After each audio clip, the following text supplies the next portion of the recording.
Welcome in, everyone, to Manic Monday here at SBRforum.com. I'm your host, the Big Man on Campus. We're here for the right side of campus. And Donnie, it was time that I'm not fully done with my room. That flag is only temporary, but I'm getting some shelving. I threw the camera up on the wall now, so you can now see a little bit more of me, Donnie. So I know many have wondered, what exactly is this guy, the Big Man on Campus, all about? Now you see me a little bit more. You can see what I'm wearing. You can see all the hip things going on. And, yeah, a nice flag as well. But we're here, Donnie, right side of campus, October 2nd, 2017. How are you doing today, buddy? Hey, doing good, man. You know, had a nice night last night. Was able to watch some TV. Some good shows came on. But, again, you can always relax and have a nice night, Jeff, when just about everything you peg comes true. Your bank account fills a little bit more up. Yeah. It was fantastic. How about last night, Jeff? We go into last night's game. You know, recap the day. We got 5 minutes to go. What are your thoughts on this? You fire out, hey, man, I'm going to lean on the over, blew it away. And, hey, you know what? I'm going to lean on minus 12.5. I think Seattle's going to handle it. Ended up blowing that away. A nice, pain-free night for a while. For a while, it didn't look good on my end, but boom goes the dynamite stick, Jeff. Big second half. Yeah, Gabe and I also gave out the second half over on the show. We both bet that. I did take a small play out, Donnie, on the Colts second half money line, but it was plus 416, and I took a shot. But otherwise, really great night for all of us on the betcast, you and I. But, Donnie, before we get into the show, we would be remiss if we didn't bring up, obviously in our business, it originates in the great city of Las Vegas. And, look, all you can say is, I don't know what to say, really. I mean, it's extremely sad. I mean, innocent people, like always, are involved, and it's the worst mass shooting in our history. And it's a shame every time we hear about this. It's the worst mass shooting. And what's next? I mean, what has to happen before we start to address some of the problems here? I know this is very hard to stop. But today, let's remember the people that were like you and me, Donnie. I mean, what can you do in this country anymore that's safe? I mean, it's a very big it's a huge shame, and we send our condolences. Donnie, we talk to people every day from Las Vegas. Matt Holt, Teddy Covers, Paul Howard, Al Berenstein, our great friend for the show. So many people. I mean, our business is based in that city, in that state, and this is sad, very sad. One of the saddest things I've ever seen, personally. Yeah, no, you hate when innocent people also come under fire for that. I mean, you're just enjoying yourself in Las Vegas. It's a great town. It's a great atmosphere. They do a lot of these concerts outside. And just have, a madman just shooting for just something you wouldn't even think of. Because when I woke up and I saw it and how many people had died and injured at the time, before even getting the details, I'm like, how is that even possible unless you just had like a mobile armed guard just come in, with 15 to 20 people shooting just directly at people. For one guy to hit that many people, just absolutely deranged, unbelievable, and just it's just unfathomable to think about. Yeah, I've made it clear many times I'm up very late, and this kind of all went on around like 3:00 Eastern. And I, watching it live, I mean, you don't know what's going on. I mean, I hear shooting. I don't know where. No one knows where it's coming from, especially on TV, and I don't think anyone did. Then you wake up this morning and you hear exactly what happened here. Truly amazing to think about as far as how does this go undetected? How does a human being get 10 rifles into a hotel and no one's? It's amazing, but we're just sorry about this. I hope everyone that we connect with and everyone that's out in Las Vegas is safe. There are many people that have passed in this. It's a shame. Rest in peace to all those people. And it's just something too told we go on with in this country. I mean, how many times does it have to go on, Donnie, before we do something about it? And the problem is, what do you do? But nothing. Yeah.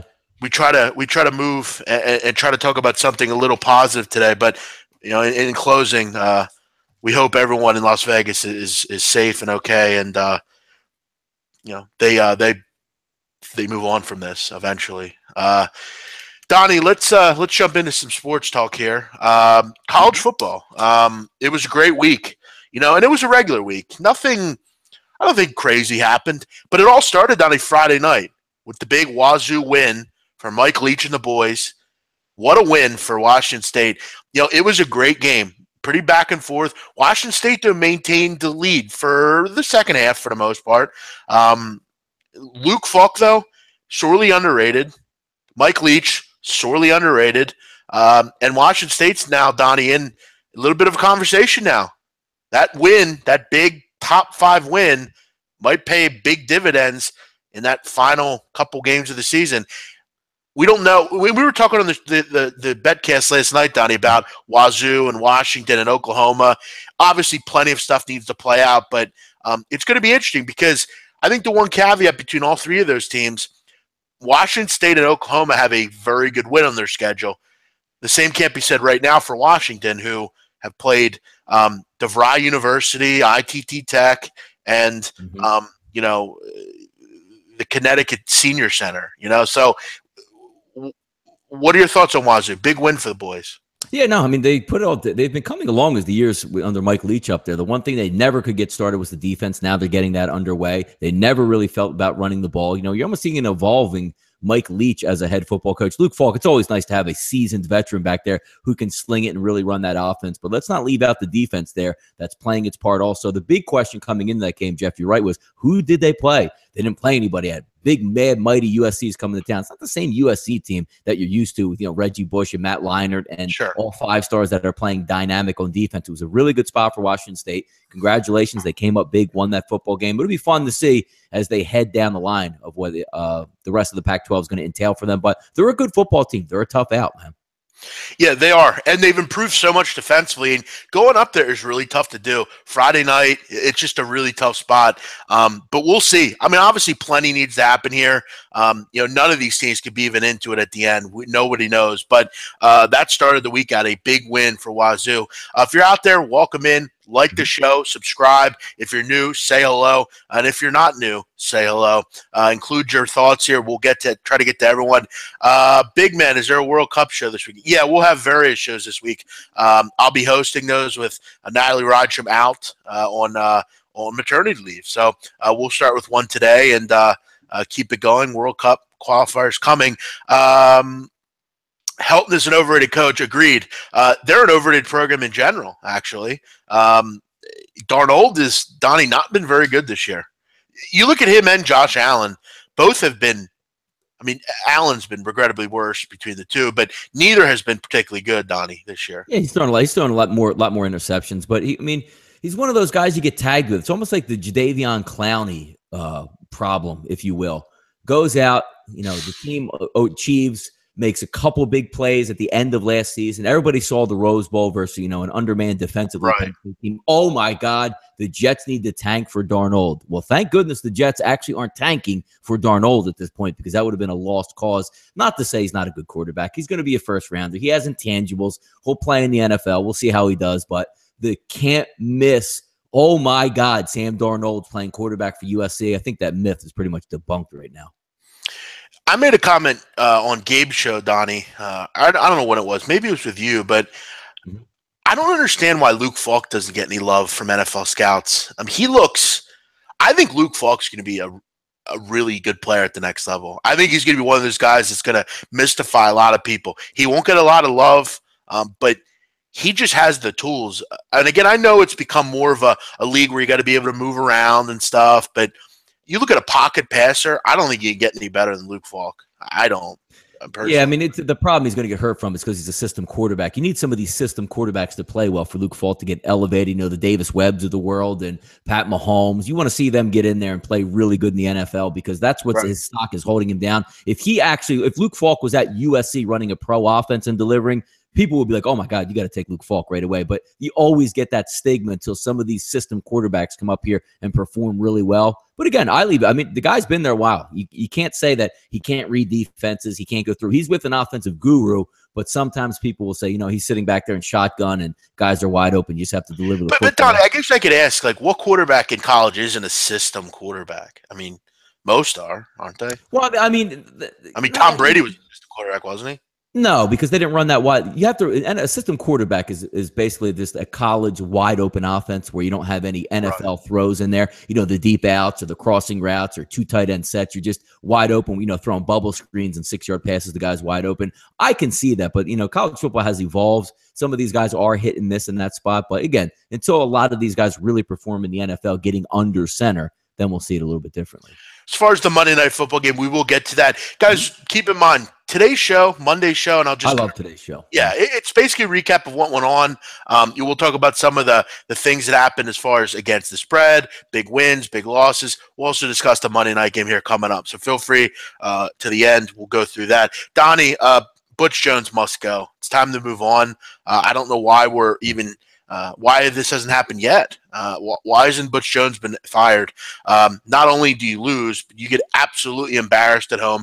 This is the worst situation for Butch Jones because it further shows that everything that we talked about, Donnie, including myself, that there was problems in the locker room. Butch Jones is not a leader. I don't know what has to happen for people to see that. He's not a good coach. I said it last week. That was a bad performance. That wasn't just a bad game from a team and they escape. This team has been poor. They are poor. Butch Jones is a bad coach, Donnie. Yeah.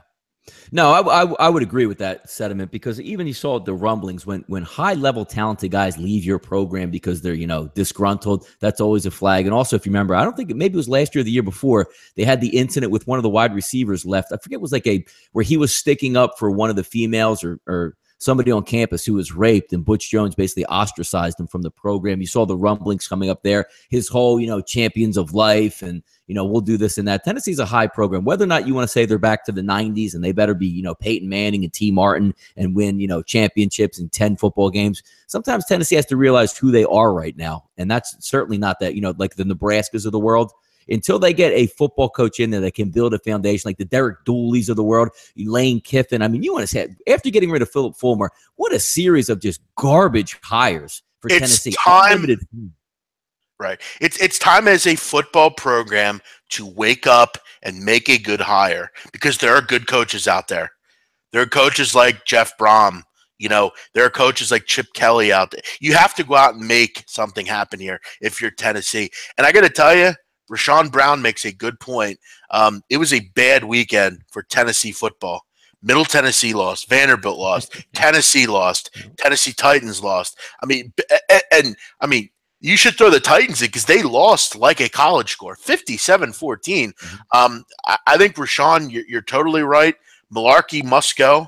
I think before the season, that's a weird move to have him as your coach. Derek Mason is fine. They're just not playing one. They're a team you don't want to back going forward. I was dead wrong on Vanderbilt, and I'll admit that. It's Vandy though. Like Derek Mason does a great job. Like he should be one of the guys, Derek Mason, Jeff, that should just say, you know what, Vandy, just sign him to a 25-year contract because your goal is to make bowl games maybe every other year and be competitive in the SEC. That's what you get from Vanderbilt. If somebody's going there saying Derek Mason needs to be out or look how embarrassed. This is Vanderbilt we're talking about. If he gets that team to 7 wins a year, Jeff, that's an unbelievable job because he's behind the 8 ball in that conference. The same way when Wake Forest does well, it's almost carbon copy. There shouldn't be any Derek Mason talk out there, and Derek Mason just stay there. I mean, he has a good gig going. He can recruit. He can do whatever he wants at that university. I hope he sticks around there. I do. Yeah, but Tennessee, we have to get that notion out of our head that this is a really good football program. They're not. We need to stop talking about that. They are not any good. They haven't been good in a decade, over a decade. That has to go back, Jeff, to the coach. Like you can't win. Bad coaching hires. I agree. And you just crumble that whole franchise, especially when Kiffin comes in and leaves after 1 year. And, we're going to hire the nice guys of the world, Derek Dooley, and then Butch Jones comes in. You better swing for the fence. And I don't even know who would even end up at Tennessee because when you're talking Chip Kelly has his finger on the pulse of college football and can basically say, I want $10 million a year to come back because there's another program, Jeff. We're hounded on Tennessee. Let's go down a little bit farther south where I laughed all last year when the LSU crowd, oh, man, they're playing for Coach Ed. They're playing for Coach Ed. Don't fall for the bait. Coach O is a bad coach. No. They rally around him. Look at how they play for Coach O. Coach O sits up there and can recruit and is maybe the worst football coach yesterday. But Donnie, did you see when he took over for the Royal Purple Bowl in Las Vegas and USC won that football game? He can rally the troops. Congratulations with Coach O. LSU has now bottomed out. But again, I'm not going to defend Ed Orgeron. I thought that, look, maybe he could motivate. He's a great recruiter. That's what he does. That's what you pay him for. But Donnie, yes. You have to agree though that you have to also look at you got to look at this coaching staff in general. I mean, Matt Canada has been awful. I mean, and that's where for me, I don't really blame Ed Orgeron for this. This has been a problem at LSU for years, Donnie. This inept offense that can't move the football. They have a fine defense. That's not the problem. And that's why I don't believe this is. Correct. Is that Orgeron a scapegoat? No, yes, but you needed to get that. Your goal was out there. They passed on Tom Herman. But Donnie, I don't think Chip Kelly goes to LSU. They will eviscerate the SEC. They will up against Alabama. They'll go toe to toe every year. They will blow everybody out. Ed Orgeron is a rockhead moron. All he can do is sit in your living room and go, "Oh, you gonna come LSU? You gonna come LSU? You gonna come LSU? Yeah, we're gonna take care of you. You're gonna take care of mom. We're gonna take care of LSU." That's Ed Orgeron. That's He's a coordinator. That's what he is. He's not even a coordinator. He's a recruiter. He's a terrible coordinator. He hasn't done anything anywhere. But to blame Ed Orgeron for these problems is a little ridiculous. I mean, Ed Orgeron ruined Ole Miss. He ruined Ole Miss. Then he leaves, and somebody believes that he can do a better job because he can sit in your living room and tell your kid to go there. They're terrible. He did some good things at Southern Cal. I mean, you got to give him a little. He's assistant coach. He won the Royal Purple Bowl. But Donnie, all I'm saying is, I'm not defending Ed Orgeron. I'm just saying that this is not Ed Orgeron's problem. This is they've had a problem with getting good coaches in there for years. This is not. Les Miles is a genius compared to Ed Orgeron. I mean, I can't even believe they fell for all. That's why I said, don't do it. You have so many good coaches out there that if you just get an offensive guy to lead that team, you are going to dominate the SEC again and go toe to toe with Alabama. They hire the worst coach who has zero effort. I mean, what is Ed Orgeron but sitting in your living room as a figurehead? Hey, he's one of us, man. He's a Cajun. Good job with your Cajun. You just got beat by Troy at home on homecoming with a completely inept team, and it's only going to get worse from here.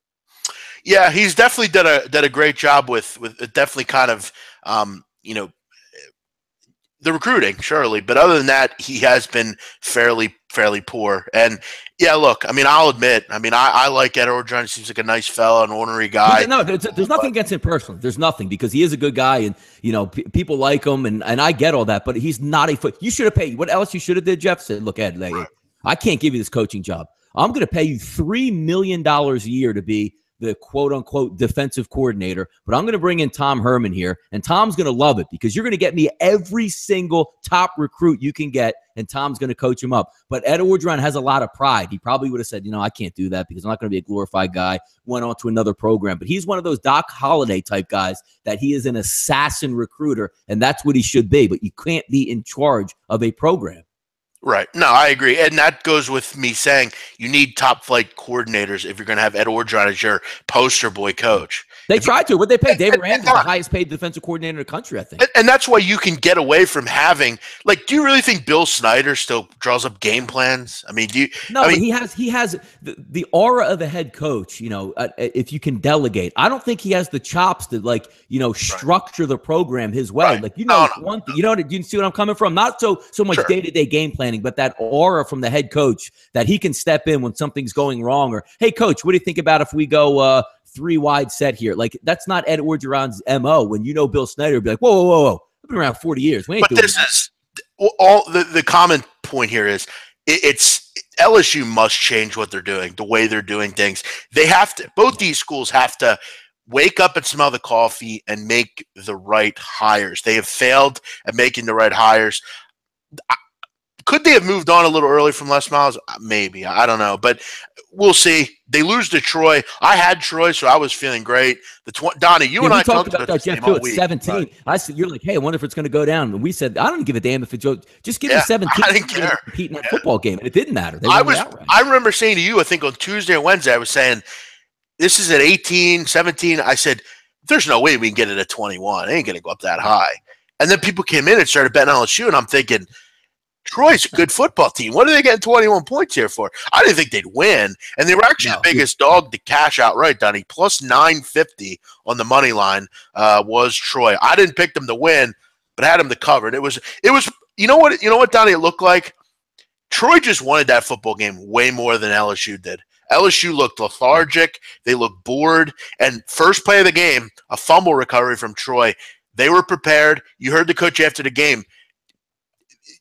When you look at some of these games where you have a lower level team in that vicinity facing a team like an SEC team, you have to always – I look always towards the underdog in those spots because a lot of these kids from Troy weren't recruited. They weren't good enough, supposedly, in the eyes of LSU or anyone else. And this is their Super Bowl. This is the biggest game of the year for the Troy Trojans. And credit Neil Brown, another very young coach who's up and coming, doing some really good things at Troy. Troy's a good G5 team, Donnie. Jeff, I look at it like if you would equate it to college basketball, that seasoned veteran mid-major team that goes up against the upstart, because you saw coming in. Jeff, I've watched that conference for years.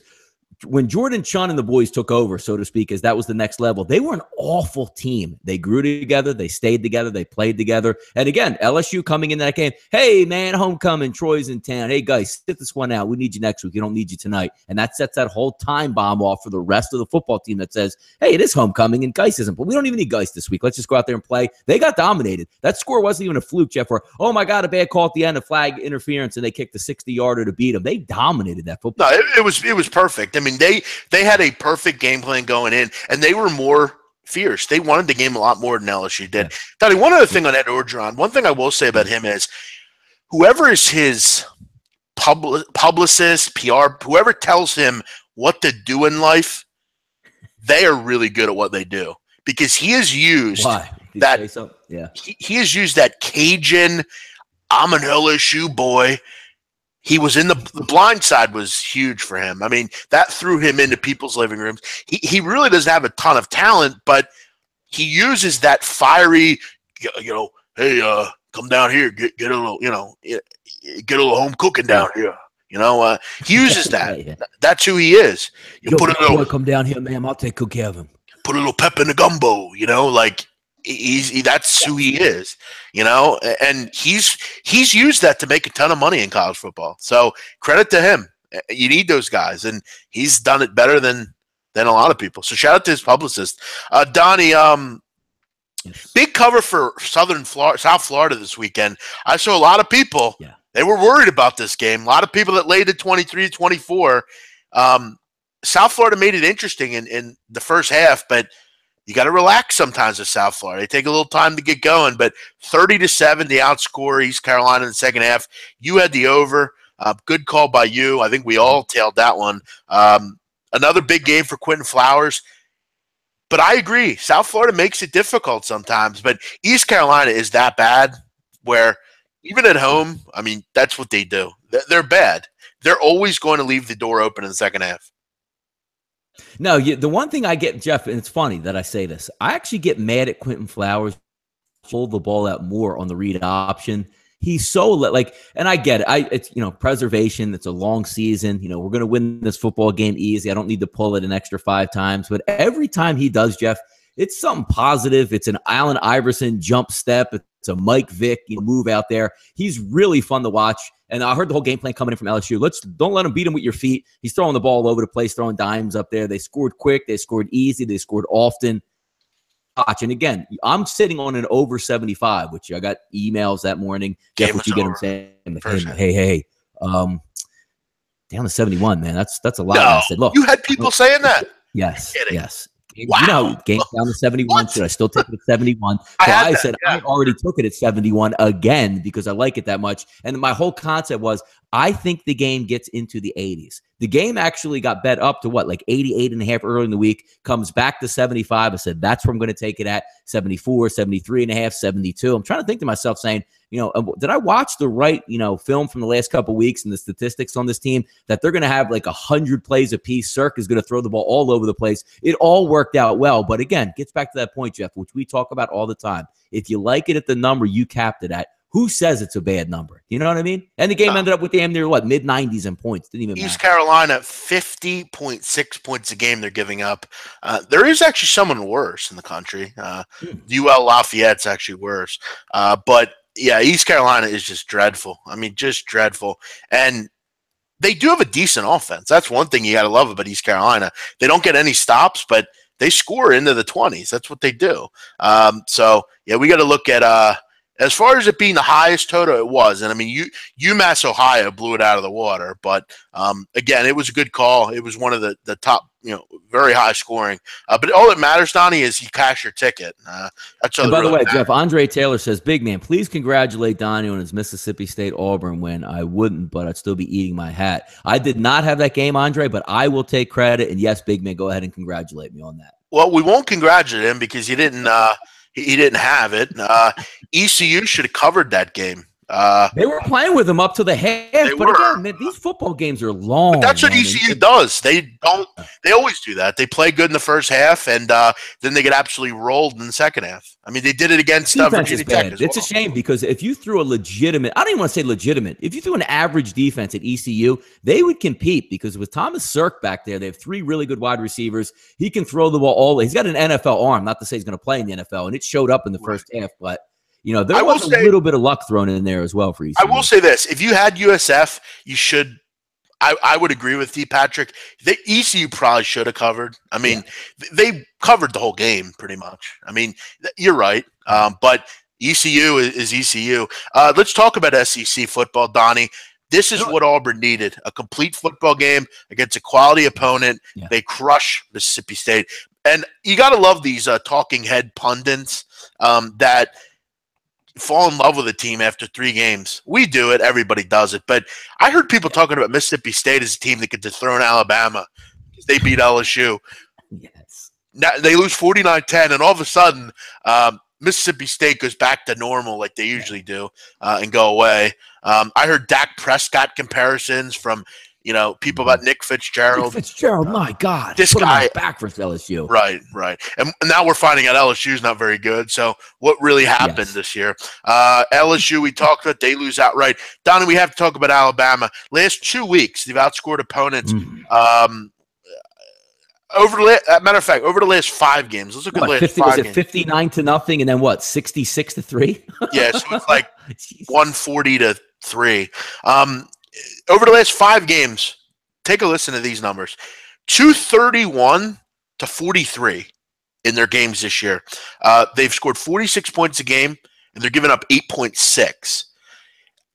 We can try to say that Clemson is on Alabama's level, but I don't think they are. Alabama is the best team in the country, and it's by a pretty good margin. They are playing unbelievable football right now. I don't care what anyone says. You cannot sell to me what they did on Saturday, of course, was impressive. But the fact that they held Ole Miss to 3 points is amazing. I think Ole Miss is a good offense, personally. But you just embarrassing these teams. And I feel like it's not getting any love. I hear Clemson all of a sudden. Clemson should be number 1. Clemson's really good. They've beaten good teams. But Alabama is absolutely embarrassing people, Donnie. Yeah, sign me up for that rematch right about now. I mean, 66-3. Yeah. The game probably was even worse. And I didn't spend too much time on it just because it was a runaway freight train earlier. But you're looking at Shea Patterson, who's a really good athletic quarterback, which, Jeff, we've seen in the past. Athletic quarterbacks give Alabama a little bit of a problem. But I like this undercurrent for Alabama, which is great, which they're playing up. Like the same thing you said, Clemson's supposed to be up there. 2 weeks ago, you're hearing the rumblings where Alabama's having a team meeting because Vanderbilt's saying, we finally got Bama. We're unbeaten in our house. Let's see what they got. Eviscerate them. And then you had Nick Saban get that little thing out there, goes, yeah, it's pretty interesting where another football team, thinks they have our number a little bit there. That underling, again, they pound them out. They're finding those little things to motivate their football team, which is interesting, and they're blowing the doors off everybody. They had a lot of talent last year leave for the NFL, replace it right away. We look, Jeff, in the NFL, New England, have they been good all this time? You don't really get, once Tom Brady leaves, but it seems like, Jeff, the revolution at Alabama is the minute somebody leaves, somebody's ready to take over just as good. They just step right up every single year. It's amazing to watch. And then you have a 5-star quarterback at the game on Saturday. What's there to sell there after that game? Justin Fields is guaranteed to go to Alabama. Game atmosphere was crazy in quotation marks. Of course it was. And you'll go there just like every other recruit because that's what they do at Alabama. They are a football program. They're like Duke. They Keep them moving. Keep them going. Factory. The Georgia fans will act like they have a chance against Alabama, which is cute. But we all know, Kyle. Where's that game at, Jeff, by the way? I'm not sure. I haven't. I hope it's in Georgia, at least to give it a It doesn't chance. matter. Alabama will break their balls like they did every other team. Because this is what Alabama does. They put low-level opponents that aren't as good as them, and they embarrass them. And that's what they're going to do to Texas A&M and Arkansas and Tennessee. Isn't their MO funny too, Jeff? When they go out of conference and play like the Fresno States of the world and like the Kent States of the world, they just they don't cover. They only score like 40 points. They let them get 20. But when they actually go, they keep it hanging in the tank. Yep. It's like, why hit the gas hard? Right. We're going to crush these teams. Kyle, like every other SEC East team, you'll think you have a chance. And they'll punch you by 21 and put you into the Alamo Bowl. That's how it goes. And if they play Clemson, I'll be all over Alabama. That's. I mean, you got to be Alabama. They play Alabama in the regular season, or is that just going to be a matchup? I don't believe. I don't believe they play them in the regular season. No, they don't. Because I remember Kyle, and I bet you as well, Jeff, saying that it's a really nice schedule for Georgia throughout the season, just regular season wise. Yeah, a team, Donnie, that I want to talk about that, many won't mention if you're a talking head, but I thought they really impressed me this weekend. Central Florida. I thought what they did was really impressive. I mean, you absolutely shut down Memphis. Memphis is really good offensively, as we know, Donnie. You held them to 13 points. You outscored them 34-6 after going down 7-6 in that game.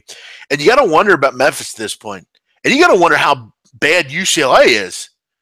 I mean, Memphis has not looked good in any game except for UCLA, and that was just a shootout. They happened to win at home. They struggled against UM Monroe. They struggled against Southern Illinois, and now they get beat and get crushed on national TV in front of, by UCF. UCF is real right now. I think if you're South Florida, you better open your eyes. It's going to be a fun season down in Florida this year between these two teams because UCF showed that unlike South Florida and some predecessors in that conference, UCF's got a defense. I wasn't sure if I saw it. They only had 2 games under their belt, and they played a quarterback in Maryland last week who had nothing there. This was impressive, really impressive work by the Knights here. Yeah, even opening up the line for next week, Jeff. Chris opened up at 14, I guess, late last night. Central Florida, Cincinnati, that line now all the way up to 17 at this point, just getting a quick look. But you're right. Last week, we talked about a couple times on the show, was leaning towards UCF in that game. Played very well. And I just like the football program as a whole. Scott Frost, enjoy him while he's there at UCF, honestly, because he's not going to be there after this year. No, I agree. And one thing back to Georgia, that's why Alabama is so brilliant. Do they care about a quarterback? Not really, because they just get the best defensive linemen and the best linebackers and allow everyone in the SEC not to beat them, because in the SEC, there's never any good quarterback play. So all they do is just stack the box. They're the best run defense in the country, and they shut you down. And they don't have to blitz. When you have a front 4 that just eats your offensive line for breakfast, and then you have a back 7 that's just as good as anybody in the country, good luck moving up and down the field and converting first downs all game long. You just can't do it against them. Yeah, they're really impressive, and Georgia's going to have a trouble there. I mean, you're not just going to be able to run the football at will like you have in the first couple weeks here.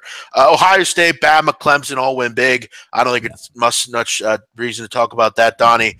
The conference play is here. There'll be your occasional cupcake game for Alabama. They play Mercer, I believe, at one point. And the others, but it's conference play now from here on out. Donnie, one other thing I want to make the listeners aware of. Yes. If you're doing your homework this week, I think it's integral that you look into fading the Beavers at Oregon State. This is a terrible, terrible, terrible team. They have no hope on offense, and their defense is terrible. I mean, I'm talking about top 3 worst in the country, terrible. Their quarterback, Jake Luton, has a spine fracture. He's not going to play again this year. He may not play again with an injury like that. Right, and that's why I loved Washington this weekend. I gave that out on the bet buffet. You look at what Washington does well, stop the run. They completely hamstrung Oregon State this weekend. And when they're facing a good run defense, Oregon State will get absolutely murdered every time because Ryan Nall is all that football team has. Yeah. They have no quarterback. They can't move the ball. Make sure when you're looking at Oregon State, you're making and keeping those notes. But overall, a very fun weekend. Donnie, I know you had a winning weekend. I had a winning weekend. We are really doing some good things here, not only with the shows, but with our plays as well. Both of us are, Donnie, over at handicapperwatchdog.com, a great tracker if anyone's interested. Got to get half my mortgage back, says Dave Denders. Yeah, Dave, you were in here. Dave? You did call. I will give you respect, Dave. You called Utah State. Good call by you. I don't know what happened over the weekend. From the looks of it, it looks like you had a little trouble. But we'll have to. What happened, Dave? What'd you lose half your mortgage on? He's taking the Redskins tonight. We'll get to that game here in a moment. Donnie, NFL. He might have had the what? Atlanta, New England Patriots. Yeah, I'm going to get to that here in a second. NFL, National Football League, Donnie. 14 games were played yesterday. 5 favorites covered. Just 5. 9 dogs won and covered. 7 of those won outright. 7 of the 9 dogs, Donnie, won outright. How about that? Over under 7 and 7. 7 unders, 7 overs. And take a listen to this. Truly remarkable, Donnie. Let's take a look at the most lopsided bets yesterday, according to the great folks in Las Vegas. 85% on Atlanta, 84% on New England, 80% on Jacksonville, and 78% on the St. Louis Cardinals. Not St. Louis Cardinals, Arizona Cardinals. 4 out of the 5 4 out of the 5 biggest lopsided games lost. Here's the point Donnie tries to make every week. Yes. You can't continuously bet on 80% or more favorites in the National Football League and expect to win, especially off a year last year where a lot of favorites covered. This is going to be a year for the books. We're seeing it already. Their last 2 weeks, they're making a ton of money. How many people had New England, Atlanta yesterday in a teaser? How many people bet on the Jags after that shitty week? How many bet on the Jags after the shitty season that we thought the Jets would have? How many people bet on the Why are people betting the Cardinals? Can you explain that to me? Because I don't really understand. No, but we've talked about it, Jeff, me and you combined multiple times. In the NFL, any given Sunday is right. If you hear my philosophy coming on here, and Jeff, same thing we take in college football. I don't look at the square play in college football because I actually don't think there are square plays to me in college football. Ending the night, right. I had UCLA minus 13. The line ends up at 17. Jeff, 89% of the public was on UNLV. But Donnie, I loved it. If you look at that line, though, and I remember saying it with Drew Martin on the update show he did, that was a UNLV line. Sharp money was on UNLV because they knew they were going to cover. That line just didn't make sense to me. Why is UNLV laying that kind of number to anyone? Because they're going to absolutely fucking pound San Jose State. There are no square bets in college. I agree with you 100%. There are very few. Very few. In the NFL, these guys are getting paychecks, and we see it time and time again. You guys all watch the NFL out there. Yeah. How many times in a game where one play, a freak fumble, a bang-bang play, a strip sack that goes the other way, changes the entire complexion of the game and covers the point spread? You have to take that into account. But the one thing I want to teach, and the one thing I always go over, Jeff, in the NFL, is try to find the underdog and build a case for underdogs, because it's hard just to win football games in the NFL when you're taking points. Case in point yesterday, Jeff, I was on the Giants, loved the Giants all week, missed out on the 4.5, still was able to get it at 3, paid a little bit of juice for that. But if you watch the first half of that football game, Jeff, it had the makings of 35-3. Why did I back the Giants? They gave up. They're 0-3. I'm an idiot. They're on the road. Tampa Bay needs this game. And you just watch the flow go back and forth in that football game. Couple missed field goals by Tampa Bay. Next thing you know, the Giants are right back in this, and they come for it. They lose the game, but they get the cover, which is all I care about. But in the NFL, try to build that case for the underdog and why the public is looking against it, because common perception in the NFL is the best way to move on forward to the next week. Whoever was trashed the week before, look for them the next week to be overcompensated on, people forgetting about it and slipping away, especially when the public looks at it. Always try to make the case for that underdog that nobody's looking at. Jeff, we parted up again last week. Rams and 49ers last night. Should have just taken them. I had another podcast that I did, gave out both of those games just on the way it figures with rest and heading in the football games. Damn near Rams won it outright, and the 49ers almost won outright at Arizona. So take a look at that into effect again when you're taking those big buys. I always love gamblers, and we've all done it. Chargers were an interception away from winning that game, but they Yes. didn't. They The did. Chargers should be absolutely embarrassed at what happened yesterday. A despicable turn of events in LA. How does that happen in your football stadium? I don't care where it is. I don't care. How does that happen, Donnie? That's amazing. The amount of fans that were in there that were I mean, we're not talking about going to Washington, Donnie, or going to New York. We're talking about going across the country. I mean, amazing stuff yesterday from Eagle fans. And just because to show you how embarrassing, I mean, I thought everything I saw yesterday, Donnie, was how pathetic that was with, the Charger. I mean, there were no Charger fans in that fucking stadium. Amazing. Donnie, we'll go through a couple of things here. We did go through a lot of it last night. I do want to talk about the Bills. Impressive road win, as we talked about. It doesn't matter how you win. It's the fact that you won, and they did. And one other thing with Mr. Satan, and for anyone that bought the Chargers and bet them yesterday, I got to ask you, why did you do that? They don't win games like this. Why were they a favorite? That's one of those, Jeff, which would have been it. It would have been a really interesting number if that line was actually like Eagles like +2 or +3 in that game, which I thought would have been more affordable. I didn't like the game. I didn't bet it. Gave my thoughts on it. You heard me. The Eagles were the better football team to me. Good football teams. I thought the Eagles were a good football team. They win that game. They ended up winning it. But again, it's still going to be close at the end of the game. But the Chargers do this every week, Jeff, right? Score the touchdown, down 2 points, 6:44 on the clock. They can't pull out the win. That's their MO. If the Chargers are getting points, 3, 4, 5, 6, or 7, they're almost worth an automatic play, whether or not they win or cover, because they're in the same exact spot every single week. And you know what, Jeff? This week they have the New York Giants. You know what? They're getting 4 points going to the Meadowlands. Sure. You know what this game's going to be in the fourth quarter, don't you? Of course. It's going to be close. 3-point game. Sure. Yeah. And someone said biased opinion. If you follow me, I'm about as unbiased in the Philadelphia Eagles as you can get. I hate this organization, everything about them, and that won't change. I don't like Doug Peterson. There's very few things he can do for me to think that I'm going to ever support the guy. If he wins the Super Bowl, I'll say I'll salute. Thank you. But I'm about as unbiased as he comes. Donnie, you and I are both pretty realistic with the Eagles normally. Yeah. Donnie never picks them, and I whine all day on Twitter about the Eagles. So, I thought his play calling sucked yesterday, but many thought it was good. He had one bad play yesterday. Otherwise, I loved it. Doug is getting you to drink the Kool-Aid a little bit, but he's winning, and that's what matters right now. Donnie, I think what's impressive about the Bills as well, they've been fantastic in the red zone. I think they're second in the league on yards after catch defensively. Yeah. It's early. Do they have a chance against New England? Can they take down this division? Can they do it? It's funny you say that because you want to say talent overrides in the NFL as the season goes along. I'm not giving up hope on the Patriots. I don't know if coming in the season, oh my God, they got Brandon Cooks. Oh my God, they got Gilmore. This is 15-1 written all over it. Now you see those chinks in the armor coming through. They can't defend anybody on defense.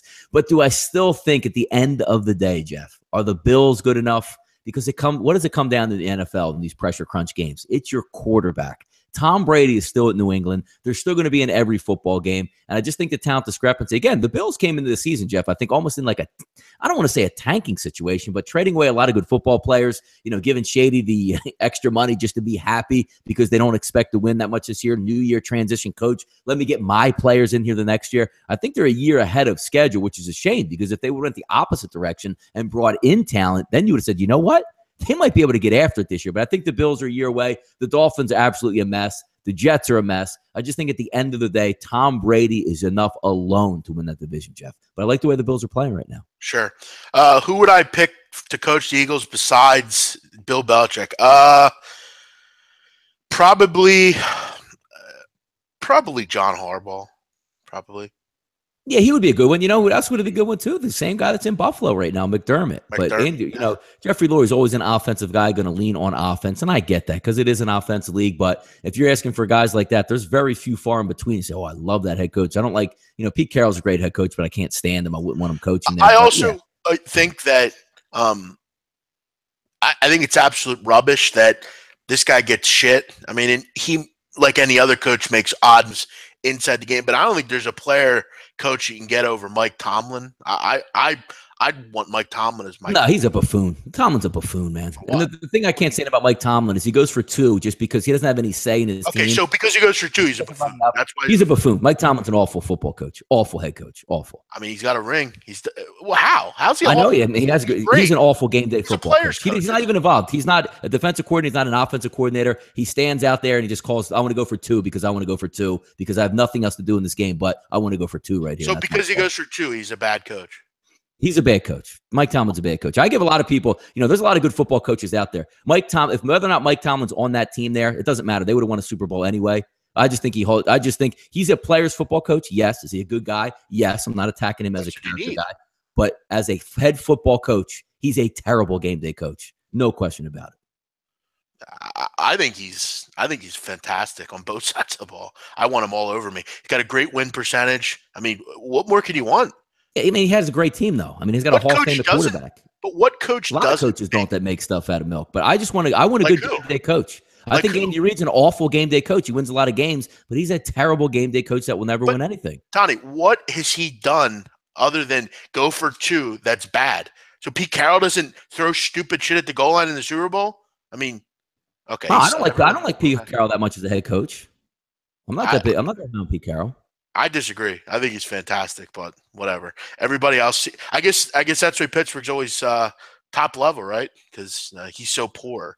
Well, I mean, Pittsburgh does get the benefit of playing with Cleveland and Cincinnati every single year in there too. I mean, they have a good overall football team. To give me take Mike Tomlin out of the equation, Jeff. Pittsburgh is the best front office in the NFL. That's true. Thank you, QQ. Will you're totally right. I don't know why I'm arguing with Donnie Rightside. He can't be talked down. You could tell him that. No, I'm very convicted in my thoughts when I have that. I don't back down, and I admit when I'm wrong. The LA Rams, they're a good football team this year, man. I'm wrong on that completely, 100%. I'm not afraid to admit I'm wrong. I just don't think Mike Tomlin's a very good overall football coach. I just don't. So where's he ranked, Donnie, in your opinion? I don't know where he ranks. They're probably average. He just average at the top. Yeah, he's a top 5 coach, Donnie. Average. What? No, he's not a top 5 coach. He doesn't do anything on game day. He doesn't do anything. He's one of the best X&O coaches in the league. He's not a good X. He was like 1-year coordinator for Minnesota and got the high-level job for the Rooney rule because the Rooneys invented it, so they had to give him the head coaching job.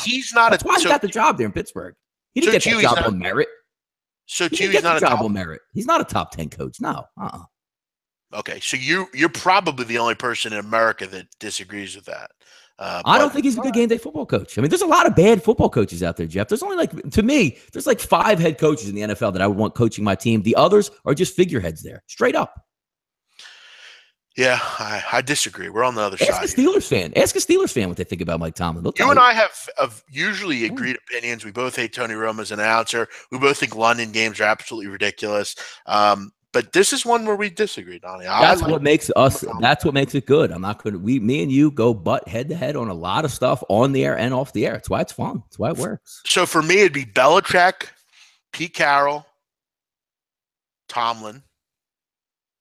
I would have to actually go through it now that we look at it. Yeah, but go ahead. Name 5 coaches worse than Tomlin or better than. That's what I'm saying. There's a lot of bad football coaches out there. Okay, so name 5. I like Pete Carroll. I'd probably take him. I actually like. You know who I like better than him? Actually, the guy in Detroit. What's the guy in Detroit? Jim Caldwell. I love Jim Caldwell, man. He's an average coach. What? No. Come on, dude. Are you kidding me? With what he's done with his talent, Jim Caldwell's a good game day football coach, man. I'm talking about overall, Donnie. Jim Caldwell is not top. You're not serious with this, are you? Jim Caldwell. Caldwell's a better overall football coach, yes. More of a resume than Mike Tomlin, who got inserted with an unbelievable franchise and quarterback to take. Correct me if I'm wrong. Mike Tomlin took over a Super Bowl champion team, correct? He didn't. What did he rebuild? Nothing. If he doesn't come in to get Ben Roethlisberger, he's not even in the NFL anymore. He's a defensive coordinator for the Rams. You're going to tell me a guy that's won 2 playoff games in his career is a top 5 coach? A guy that's overall, yes, football coach. Yes, overall, he's been a long-time coordinator, long-time head coach. I take him over Mike Tomlin. Come on, dude, you're killing me here. He's had literally 3 winning seasons in his career. No, he's had more than 3 winning seasons. I haven't looked at his overall. No, I would take Caldwell overall. Yes, he's had 3 winning seasons in his career. I would take him all day long. 8-year career, all day long. Okay, well, if you put me on the Steelers as a head coach after Cowher left, we would have won Super Bowls. Donnie, you got to stop with the cocktails. I mean, this is a little ridiculous. I'm not big on Mike. I just don't think he does anything. Show me what he does there instead of staring at the camera and not blink. But we can agree. Okay, but you can agree. I get you don't like Tomlin, but to say Jim Caldwell's a better coach, I would take Jim Caldwell over Mike Tomlin any day of the week. Okay, Donnie, who do you like, Anthony Lynn or Mike Tomlin? Who would you take? Oh, I can't take Anthony Lynn yet. I haven't seen anything out of the guy. Let's go. We got Sean Payton. I would take Sean Payton. I'll take Sean Payton. Okay. I wouldn't take Gase. The only people I'm taking over Tomlin are maybe Ron Rivera. I like Ron Rivera as a head football coach. Another buffoon.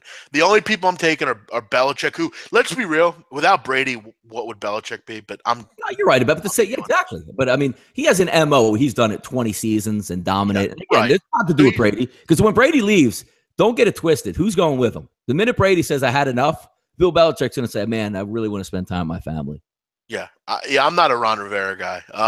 But for me, the people I take over Tomlin, John Harbaugh, Carroll, Belichick, and that's about it. There's not many I would. Maybe, yeah, Mike McCarthy, no way. You're kidding, right? I don't like Mike McCarthy. He's the same boat. Take Aaron Rodgers away from Mike McCarthy. Team stinks. Correct. Good point, Andre. The measure of good coach is the hardware on the left hand, Donnie. That's the measure of good coach. Jim Caldwell's got nowhere near a Super Bowl. How many does Tomlin have? Couple. Doesn't he have two? Two? One? I don't even know. How many does Tomlin have? Jim Caldwell's not even close. He doesn't have a good football team. I like guys that bring up bum teams. He's an average. I like guys that bring up bum teams. Jim Caldwell's middle name should be average. Bruce Arians. What do you mean? Bruce Arians carried Tomlin. Dick LeBeau carried Tomlin. Let me ask you a question. Carried Tomlin. Okay, let me ask you a question. Other than make the Lions a 500 team, what has Jim Caldwell done for the Lions? Other than make them the playoffs for the Lions. How about that? Okay, but they aren't winning. Time the Lions even come out of the depths of doom. Nowhere. But is that Jim Bob Cooter or is that Jim Caldwell? Because the offense is Jim Bob Cooter. Because the offense is way better with him there. That's why. What do you mean, why? Because he's a good offensive coordinator. I would say I just like him overall. He had Jim Schwartz for 4 years, and we're seeing what he does on defense. Dick LeBeau is the best defensive mind of all time, carrying Mike Tomlin out there. Bruce Arians, one of the great minds, carrying Mike Tomlin out there. Come on. Okay. Well, what did Mike Tomlin do with the game plan out there? Show me something on that. He's a great Ben Roethlisberger. Everything he does. Okay. Well, what team doesn't have professionals, Donnie? Well, I'm just saying. You're going to say he's a great coach. I don't think he does anything for the Steelers. Okay. Ask a Steeler. I'm telling you, ask a Steelers fan what their opinion of Mike Tomlin. Del Rio's horrible. Terrible guy, Del Rio. Yeah, I don't like Del Rio. Del Rio, I don't know why he gets any love. I realize how bad the coaches are. I can't stand Bill O'Brien. I think he stinks. Yeah, Typhy Taka, you need to put down the bottle as well. Jason Garrett. I'm a big fan of Mike Tomlin. No, Jason Garrett stinks. He's the one. Yeah, Jason Garrett's making bottom five. Typhy Taka, Jason Garrett's going to be the best coach in the league. Mark my words. He's a babysitter. Oh, my God. He's awful. Cowboy fans. He's the worst coach in the league. Yeah. Cowboy fans will tell you he's average.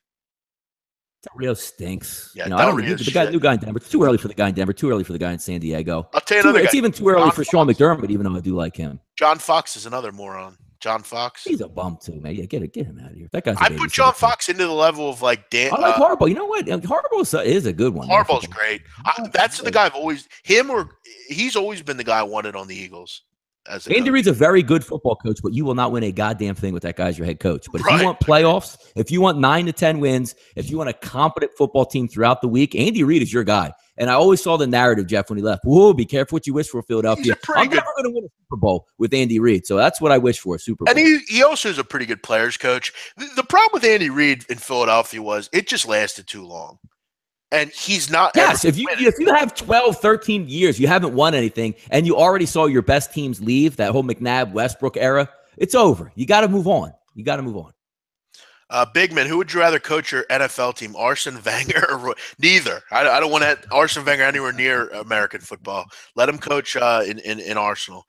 But as far as who would I want to coach my team, Harbaugh for sure. Or Tomlin, one of those two. McAdoo stinks too, man. There's a lot of, you know what, man? There's a lot of bad coaches. Tomlin, but you're right. I mean, maybe I should just move Mike Tomlin up just because of the elevation of these bums I'm now looking at again. Hey, Donnie. Jesus. Let's Have a ham sandwich. Andy Reid, great guy, great family man, stands for a lot. Players, coach, love him. Can't win the big game. I'm not going to get into all that. Hey, Les, enjoy the win, man. Mike McMahon has a hamstring strain. Chip Kelly, great football coach for 1 year, and then just absolutely destroyed the franchise talent-wise, which is a miracle, Jeff. With what Chip Kelly did to the Eagles, isn't it a miracle where they're standing right now? It's a miracle. Chip Kelly could be the worst football coach. I loved it when he came in. I'm not afraid to admit I was completely wrong. I wanted Chip Kelly. Well, I got Chip Kelly. And he see what he did at Oregon, and then people thought to themselves, oh, wait, how long will that actually last, though? But it wasn't even Chip Kelly's coaching style, which he was rockhead too, only had like 10 plays. But it was his GM ability, man. You're just giving away great, like Deshaun Jackson, we just don't get along, cut him. Right. You would agree, though, Shady, Donnie, the best running backs in the NFL. He's not a one-cut runner. But to open your checkbook, Donnie, you would agree it's hard to pick a coach. There are not many good coaches in the NFL. There are about 10 good coaches. Other than that, you're right. Which I might have to backtrack on that Tomlin comment now that I'm actually right. And now that you think about it, it's like saying Buster Posey's the best catcher, and then you think, well, but you think he is? Yes. There's only like 3 good catchers in the MLB, so like Dirk Cutter. I mean, look like Dirk Cutter with Tampa Bay. Okay, Dan Quinn. Vance Joseph, Gary Kubiak. He's not even in the league anymore, Gary Kubiak. I like that. We put Kubiak out there, yes. Right. Donnie, let's get into tonight's game. By the way, I said last night on the show, Donnie backtracking. What a surprise. I have to backtrack that much. When do I backtrack on stuff? You didn't know. You did say that. He still stinks, though. I'm going to stand by Tomlin stinking, but then I look up as how bad he stinks compared to other quarterbacks. Come on, Donnie. He's not better than Caldwell's not better than Tomlin. Look, Mr. Tomlin, who sits on the sideline going, you know what? Nobody listens to me here. We're going for 2. But, Coach, we're up 9. It's 19-0. We're going for 2. First touchdown of the game. Hey, we got to kick off. Hold on. Nobody's listening to me. We're going for 2. Does that ever cost them games? Ever? I don't really remember any time. I'm sure it has in the past. Yeah, it cost him the Dallas Cowboys game last year, didn't it? When he went for 2 3 times, didn't get any of them. There you go. There's one. Bang. Cowboys. One other thing. Seattle. He said last night, I thought it was a get-right game for them. It was. Yeah. Wasn't in the first half. Yeah. What were they down? 18-15 at half, I think. They were down 15. Was it 15-10? Yeah, you're right. They were down, though. Oh, yes. It was close because somebody missed a field goal at the end. Yeah, you're right. What a night for Russell Wilson. 21 for 26, 295. The 2 interceptions will show up, but neither were his fault, so I don't put them into talking about here. 477 yards, and I said on the fucking betcast last night, why don't they throw it down the field more? Why don't they move the pocket? I mean, he is great throwing down the field. 7.7 yards per play last night. Defense wasn't good in the first half, but shut them down in the second half. Big win for Seattle. Really big get-right game for them at home. Cover comes in. Yeah. How about that, Donnie? You called it. It wasn't looking good early, but nice job. Let's get into tonight's game, and then we'll wrap it up here. Yeah. Kansas City Kansas City Chiefs -7 here against the Washington Redskins, 49.5 in a total. Washington, Donnie's covered 16 of 24 as an underdog. How about that? But we all know Kansas City, they were 3-0 this year against the spread. They've covered 6 in a row against Washington, and their offense is rolling. Just 1 turnover for this team. I just don't see much reason it doesn't continue. Washington at home in certain spots is interesting, but going on the road, a tough atmosphere here, Kansas City rolling, you'd expect at some point for them to have a little trouble. I need to know more about some injuries for Washington before I pull a trigger here. I think we can agree. Don't have much of a run game, although they did show it last week. I think that was more of Oakland, Donnie, just quitting last week and not playing for their quarterback. I'd lean Kansas City here. Any thoughts? Yeah, Oakland stunk again yesterday versus Denver, which, again, it's week to week. You can't take that all into the equation. I think it's a pretty good spot for Kansas City coming home here. But to me, again, Jeff, it all boils down to the type of style of football you want to play. And to me, Kansas City's style is not I'm going to beat you by 14 points or double digits. It's Alex Smith. If he gets a 7-3 lead, he just sits on that ball, tries to get first downs. Don't turn it over, punt it back. When Kansas City needs points, they can get them. I'm always going to be leaning, especially if you see, Bovada, I don't really count that in. They're at 7.5. But if that line's going to stay at 7, I'm going to actually lean Washington in this situation. But I actually think a play a little bit better from my angle, Jeff, is I'm going to look again, primetime football. The NFL is not built for unders. I mean, it's pretty clear. Football itself, when the game is in the 40s, the over-under, Jeff, it's clearly not built for the under. It always tends to go over. But I'm going to buck that trend again and look at under 48.5 at sportsbook.com. The reason I like that play, D Ford's out. That's going to be, not a great thing for Kansas City, but they have enough on defense. I just see it more as Kansas City playing to the level, using the running backs more, using Tyreek Hill. I think the game's going to stay under the number, even though the game isn't built for that. I just have a good feel for, again, you're looking for 50 points in this game. It's a Monday night game. I think Andy Reid takes the air of the football, uses Kareem Hunt a lot in this spot, and I think Washington's going to play it a little bit closer to the vest as well. I'm going to lean under in this situation here. Yeah, I don't have much in this game. Small lean to Kansas City, but I think at some point they're going to have some trouble here, and it might be tonight. Sunny Bets, team no teaser here. We don't do teasers. No more of that. What are your thoughts, Donnie, on his teaser there? Redskins plus 14.5, over 41.5.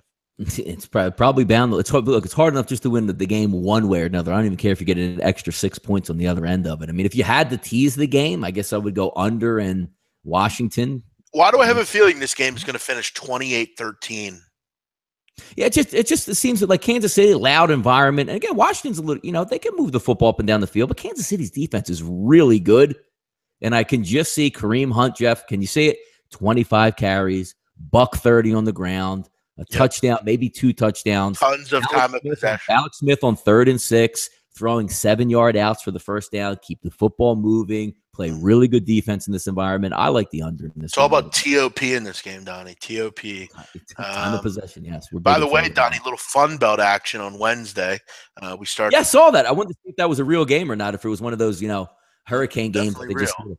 On there. Definitely very real game, Donnie. Fun belt is here.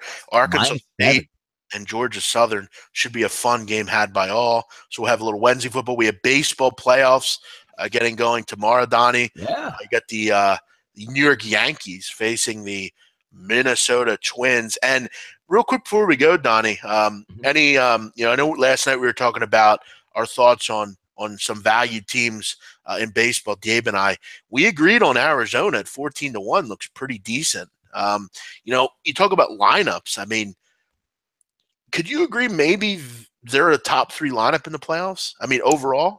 Their lineup.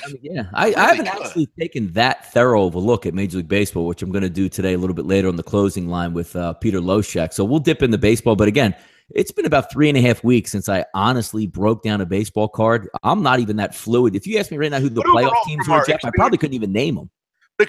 Our experience from this season. I mean, you look at, the good offense, Houston, the Nationals, Arizona, I think, but they're all good. It's going to be a great baseball playoffs. Gabe and I talked about this has to be the best year playoff-wise, team-wise. No, it's great. It's great because you can make a case for almost every team here, Jeff, this year, except maybe Minnesota. Yeah, a little info here before we head off. Dalvin Cook done for the season with a torn ACL. Terrible news for the Vikings. Bears bench Mike Glennon, which I don't think anyone's surprised by. And John O'Korn will be the quarterback for Michigan this week against MSU. Obviously, Wilton Spate being out. I think they should have went to – I think that's one amazing thing about Jim Harbaugh. He's one of the best coaches in the country. Why in the hell was Wilton Spate playing for so damn long? Where was John O'Korn? I mean, that's not good coaching. Why was he not around playing more?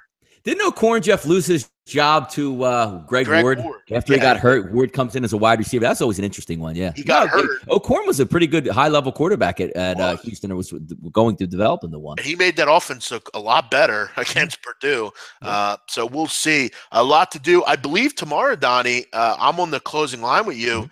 Yes. I think we'll be on live. No, we won't. It's 8 o'clock. Never mind. But we'll get ready for that game. That should be fun. So looking forward to a lot to do this week at SBR. Another fun week, all to be had. College football, NFL, baseball playoffs. Donnie, I'm into the Fs now in college basketball. I just went over Fairfield University, the Stags. Oh, the Stags. There you go. Sure. Out of the MAAC. So we'll get into the Florida schools here coming up. We'll get into to all that and more. Florida A&M's on the docket. The Panthers of Florida International. It's going to be fun, Donnie. However, today I'll be on with Alex from Need for Tips. Me and him, only us. World Cup qualifiers. We're talking everything that happened over the weekend. We'll talk about Liverpool's trouble. We'll talk about Arsenal's trouble. The big boys in Manchester, Donnie, they're rolling right now. City and United rolling. We'll also talk about a game, Donnie, yesterday in Barcelona. No fans in the stadium. A truly amazing thing to see. Why not, Jeff? Why not? Too unruly? Due to the violence in Catalogne. They shut the it's nothing, no laughing matter, Donnie. 800 people were injured. Not good. We also will talk about there was did you see that collapse in that France game, Donnie? The stadium collapse? No, I did not. High level game or no? It was League One. It wasn't really any good teams, but it was Amunier, I believe they're called. Their fans were jumping up and down. They were celebrating a goal, and the entire blocks underneath just gave out. Everyone just fell, and they all fell on top of each other. It's pretty bad. But we'll get to that and more at 3 o'clock here at SBR. Donnie will be back later at 6. We'll see you tomorrow here, Tuesday afternoon, 12:30 Eastern. We'll break down the Monday Night Football game. Look forward to college and everything more. Everyone have a great night. We'll see you next time on the right side of campus. And may the winners be yours.